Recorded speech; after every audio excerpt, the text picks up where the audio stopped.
Good afternoon, I'm Herman Green with the Midday News. Special welcome to viewers watching on onespotmedia.com. A reminder as well that you can watch TVJ live by downloading our One Spot Media app in the Google Play Store or the App Store. That's the number 1, followed by the words Spot and Media.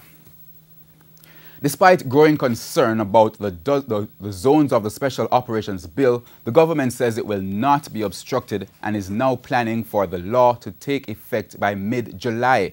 The legislation will, among other things, allow the Prime Minister to declare a volatile area a zone for special operations. This means security forces can search places, vehicles or persons within those hotspots without a warrant. Justice Minister Delroy Chuck last night told our news center that the Joint Select Committee will complete deliberations on the bill tomorrow. Remaining submissions from the members of the public will be heard. We may not debate it in Parliament until the following week, which would be the 4th of July. And hopefully on the 4th of July, we will debate it fully and pass the law in the lower house.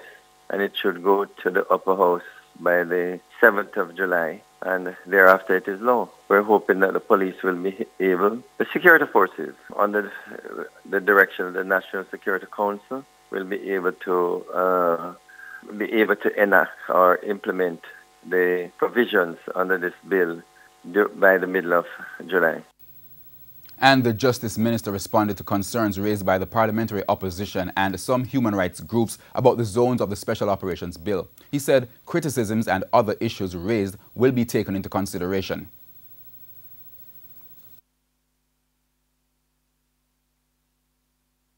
And to the extent that they can be addressed in the bill, because we want all Jamaica to buy into this bill. This Special Zones Bill has to come into operation for us to really choose certain various geographical areas that the security forces can swoop down and ensure that within these special zones that law and order is restored and that the people can go about their lawful business without fear and to be able to move in safety and feeling quite secure.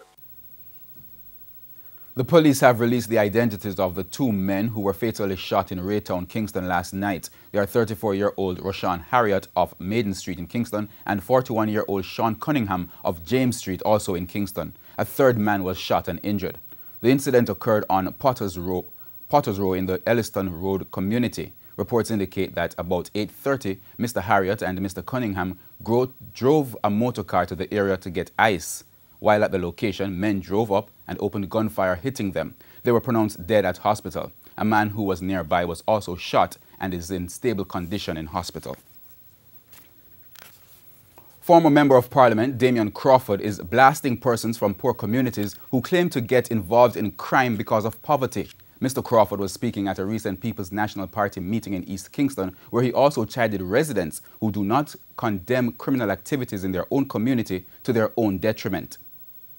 For Damian Crawford, the current crime wave, which has seen the murder rate skyrocketing, is caused by one main factor. It is deceitfulness and greediness and graveliciousness and a worship of money that cause this crime. Because when a person is of good heart and good intention, you don't rate him. When a person is of good health and fit and can walk up a couple mountains, you don't say, yo, them man are fit and have good health. A big fat man over heart soon drop out. If him coming 100,000, you say, boss. He says this greed has several young people aspiring to have money like the Dons and lottery scammers. But he's warning that criminal wealth is temporary. Does reach? Where is he? Zeke's reach. Don't keep. Enough of them reach. Sandokan if you don't know them man there. Natty Morgan if you know them man there. Many of who me grew up, I hear them name. Where are they now? So when me hear a youth I say, yo, me want to be like the Dan, because the Dan have money. Money like who? Butch Stewart? The Dan have money like Butch Stewart. So why you want to be a poorer man? Why you don't want to be like Butch Stewart? Can you what this? As for the community members who condone criminality, he warns that crime, especially murders, costs everyone, as a funeral alone cost the community an average $1 million. In a year community alone, in the last 5 years, you tell me how much people not of natural causes dead and multiply that by $1 million and see how much money leak out of your community. Because which one own in the community own a funeral party? Which one of you in the community own somewhere where sell funeral clothes? Which one of you in the community own a hearse? Which one of you in the community own somebody will make casket? All of that money leak out. He's calling for a mentality change as part of the thrust to reduce crime. Simone Golding reporting for TVJ News. It's being reported that 257 criminal gangs are now operating in Jamaica.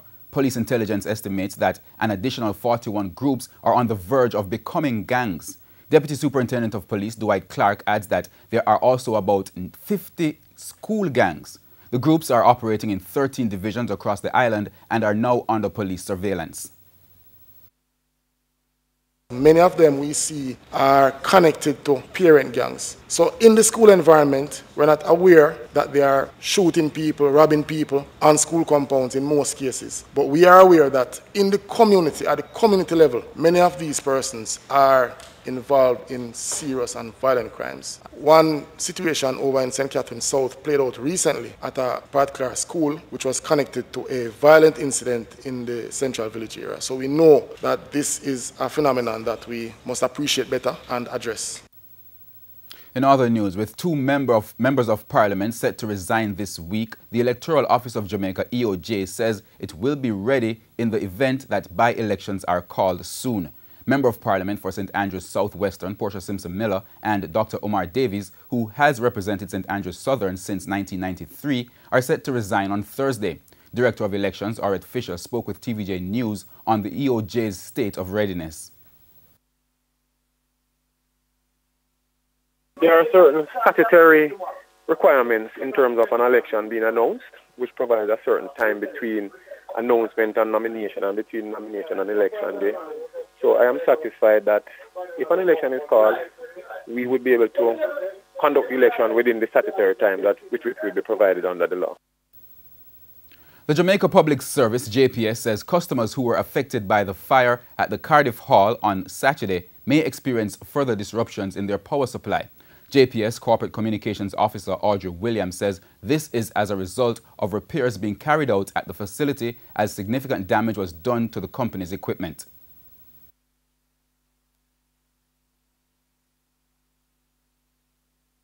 But we are going to be doing our best to minimize that possibility, to minimize the impact for our customers. So yes, it is quite possible that there will be, at some point in the future, an outage to deal with some more repairs that need to be carried out. But we certainly will do our best to make sure that the customer is not negatively impacted for an extended period of time. Several communities in St. Ann were plunged into darkness over the weekend following a major explosion at the JPSCO's service company substation. The substation at Cardiff Hall exploded around 9 o'clock and power was not restored until approximately 10:30 Sunday morning. And classes resumed this morning for the 30 students of the Arcadia Basic School in St. Thomas who were last week displaced by a fire at the institution. The students have been relocated to the neighboring Arcadia Primary School. They are being housed in the Library and Resource Center. Acting Principal Mavern Galloway told TVJ News this morning that the students will use the facility until a suitable location is found. Damage from the fire has been estimated at $30 million. The school building, which was constructed in January, was destroyed. According to reports, a man of unsound mind was seen coming from the board structure when the fire started. The police rescued him from an angry mob. He remains in police custody. In an effort to reduce the cost of electricity in public institutions, the government has selected 50 public schools to be part of a solar energy project.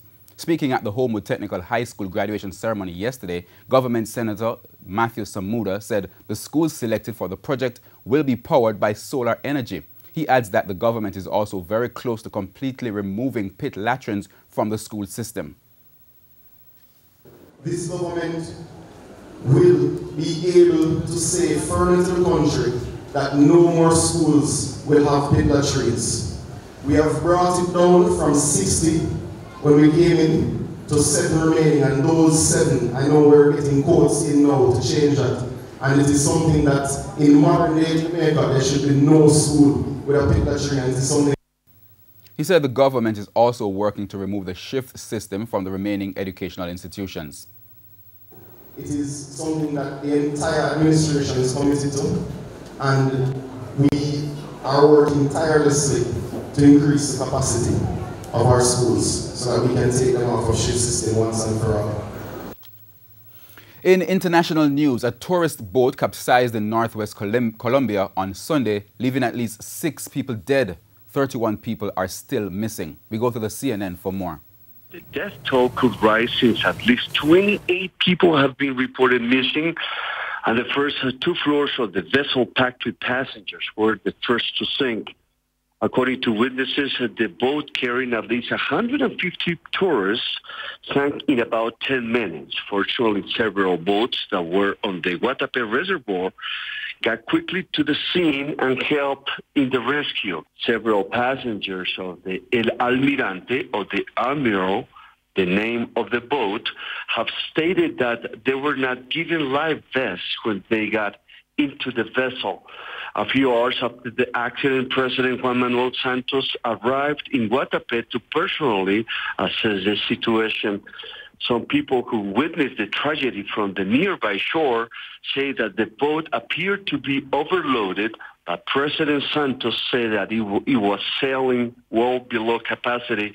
Authorities do not know exactly how many passengers were in the vessel because they didn't have a passengers list. And we go further afield as at least 153 people were killed on Sunday when they rushed to collect leaking fuel from a crashed tanker in eastern Pakistan, and it suddenly exploded. Many victims, including women and children, died immediately, while others succumbed to their injuries at hospital. We go again to the CNN for more. The oil tanker was traveling from the city of Karachi to the Punjabi city of Lahore, and there was a collision, and the tanker then fell off the road and into the nearby fields. Now, there was a settlement nearby, and what we've been told is that a lot of villagers got onto their motorbikes, and despite security officials trying to prevent them from going forward, they went in with their jerry cans, with their containers, and tried to collect as much oil as they could to take back to their homes. It was then, when they were actually quite close to the container itself, that the explosion took place. We're getting reports of over 100 vehicles being damaged, 80 motorbikes which have completely incinerated. We have been told that there are over 130 injured. The death toll is expected to rise, and there are massive emergency and rescue efforts underway in the area. And we go now to news in sports, as Cavalier are back in the Premier League at the first time of asking after beating Priory 2-0 in the Magnum Premier League playoffs at Draughall Field. Cavalier got their goals from Ryan Miller in the 14th minute and an own goal in the 85th minute to make amends for their 2016 relegation. Sandals South Coast, who started atop the table on 8 points, will have to wait until the final day to see if they will accompany Cavalier to the Premier League. They were beaten 4-1 by Rivoli United at the Prison Oval. Sandals went into the game needing at least a draw to book a first Premier League berth, and at one stage were 1-1 before being blown away. Rivoli gave themselves a real shot of returning to the top flight football, as they are now on 5 points. That's 3 behind Sandals. Rivoli going to beat this team from we play them down there now. We give away the match from we play them at country. Yeah, and so make some awful mistake, you know. Should win that match, you know. But unfortunately, we didn't do that. We know if them come to Spanish Town, we know we're going to do what we got to do. So all we got to do is have to take care of our own business at home. We gave up 2 soft goals at first. We get back into the game, and when we get back into the game, we never really try and stay in the game. We were trying and force the game too much, and so comes Rivoli get that chance again to score on us, and they score in a run of play when we're trying to get the equalizer. You know, that's a part of the game. We just have to lift our heads up. We have 1 more game to go. Forget a point from that game. We just have to work again at training, and we look forward to the next game. The final round will see Sandals South Coast playing away to Cavalier and Rivoli United hosting Priory, who are out of contention.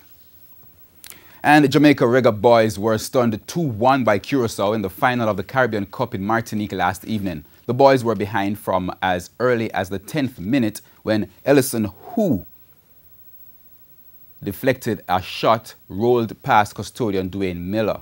The Jamaicans pulled level 7 minutes from time when substitute Rosario Harriott slotted from close range. However, seconds later, Who popped up to slam home from close range to dethrone the Jamaicans of their title. This is the first time that Curaçao has beaten Jamaica in 3 attempts since 1965. The team is set to return home later today. And that's the Midday News. I'm Herman Green. Join us at 7 for the Primetime News Package. On behalf of our news, sports and production teams, good afternoon.